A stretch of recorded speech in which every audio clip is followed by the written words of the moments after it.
علمه شديد القوى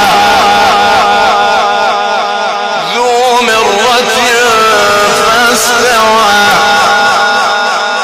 وهو بالأفق الأعلى ثم دنا فتدلى